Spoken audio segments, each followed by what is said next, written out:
En este momento presentaremos el video geográfico titulado Dinosaurios gigantes, atmósferas hiperdensas.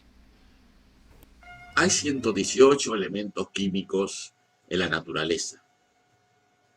Si no contamos el hidrógeno y el helio, que son el 98% del total en el universo, los dos elementos más abundantes son el oxígeno y el carbono.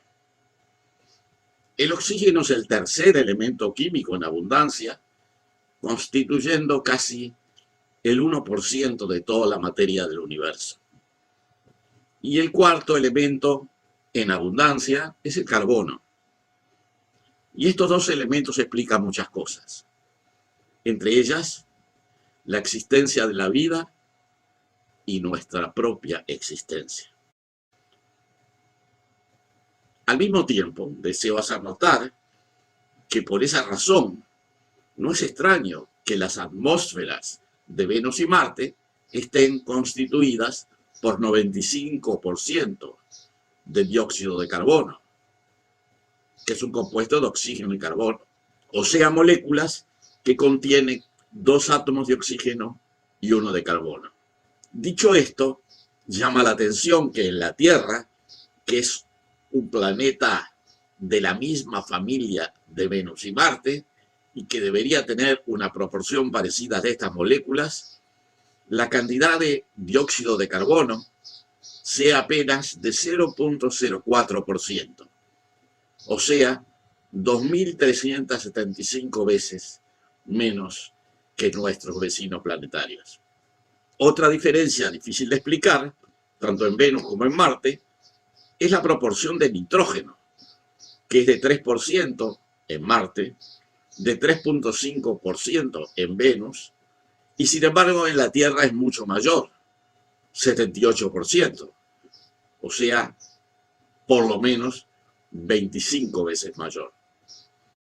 Uno puede pensar que originalmente, luego de su formación como planeta en la Tierra, también podría haber habido 95% o una cantidad semejante de dióxido de carbono y también algo así como 3% de nitrógeno. Algo pasó en la Tierra que cambió esos porcentajes.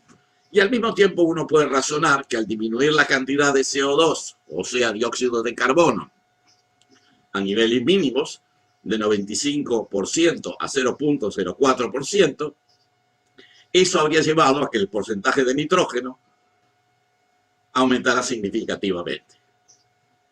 Hay que señalar que si bien el CO2 disminuye considerablemente, el porcentaje de oxígeno molecular, que es una molécula de oxígeno incluyendo 2 átomos de oxígeno, que era prácticamente nulo al principio, como sucede actualmente en Marte y en Venus, ha subido en la actualidad a 21%. También debemos considerar que una parte del nitrógeno puede inmovilizarse en ciertos compuestos depositados en las rocas sedimentarias, incorporado en la materia orgánica. Esto nos crea una interrogante. ¿Dónde está el carbono del dióxido de carbono que desapareció? Bueno, la respuesta parece lógica. El carbono que falta está enterrado en las calizas y dolomitas, que también son formas oxidadas del carbono y que cuando se formó la Tierra no existían. Por otra parte, también es bueno recordar que el carbono se renueva a partir de las surgencias de hidrocarburos, como gas natural, metano, sobre todo, o petróleo, y que al llegar a la superficie aparece a menudo oxidado como dióxido de carbono. Hay una teoría que sostiene, que es dominante, que tanto el gas natural como el petróleo son el resultado de materia orgánica que fuera enterrada en sedimentos en el pasado. Esta teoría es refutada por Thomas Gold, que piensa que la mayoría de los hidrocarburos proviene del interior del manto de la Tierra.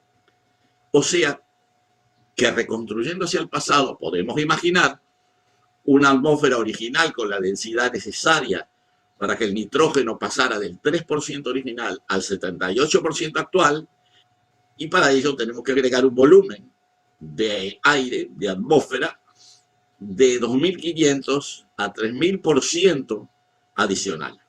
Incluso sería algo más si pensamos que parte del nitrógeno está inmovilizado.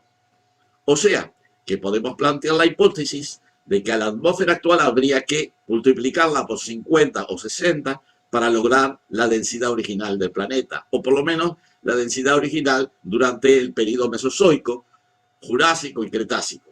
Esto determinaría que la presión atmosférica en la superficie sería 50 o 60 veces mayor que la actual.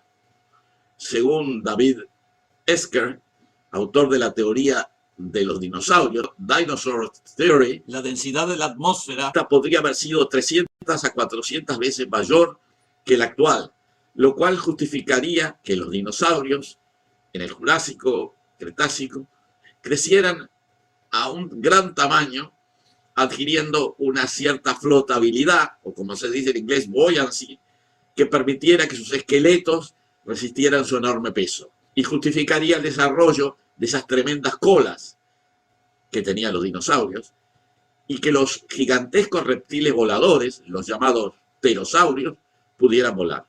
Los pterosaurios podían llegar a tener cientos de kilos de peso.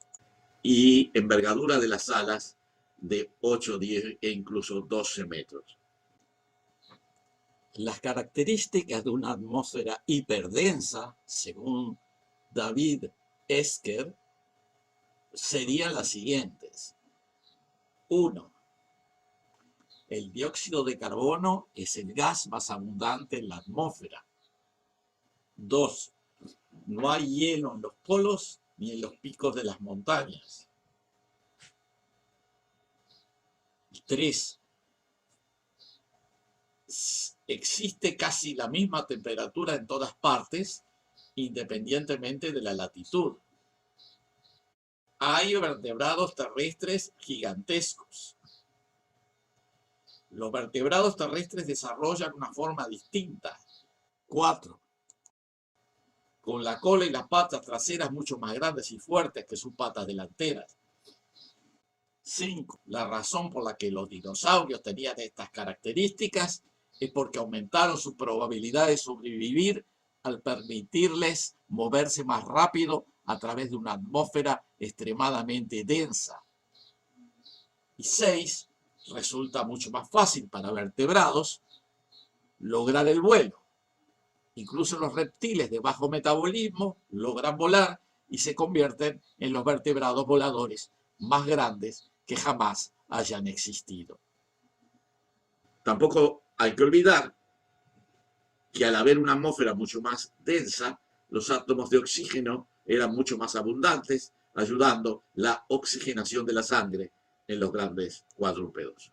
Coadyuvando con lo anterior, sabemos que durante el Mesozoico, incluyendo el Jurásico y Cretácico, entre 220 y 65 millones de años, los climas en la Tierra eran cálidos y húmedos, sin glaciaciones, y con regiones climáticas relativamente homogéneas en diferentes latitudes. Las reflexiones que nos merece estas comprobaciones o estos datos. Comparando con Venus y Marte y probablemente con la Tierra en tiempos mesozoicos, el porcentaje de dióxido de carbono en la Tierra actual es extremadamente escaso. A pesar de ser muy escaso, el dióxido de carbono es el principal nutriente de las plantas que de todas maneras pueden realizar su función fotosintética de la que dependen todos los organismos vivos. También señalar que el carbono, que constituye la base de toda la materia orgánica, es el resultado de la extracción del dióxido de carbono de la atmósfera. Al mismo tiempo, considerar que el aumento del dióxido de carbono provoca incremento de la función fotosintética y de la producción de materia orgánica, y por supuesto de la producción agrícola. En cuanto al rol de gas de invernadero del dióxido de carbono, se generan ciertas dudas.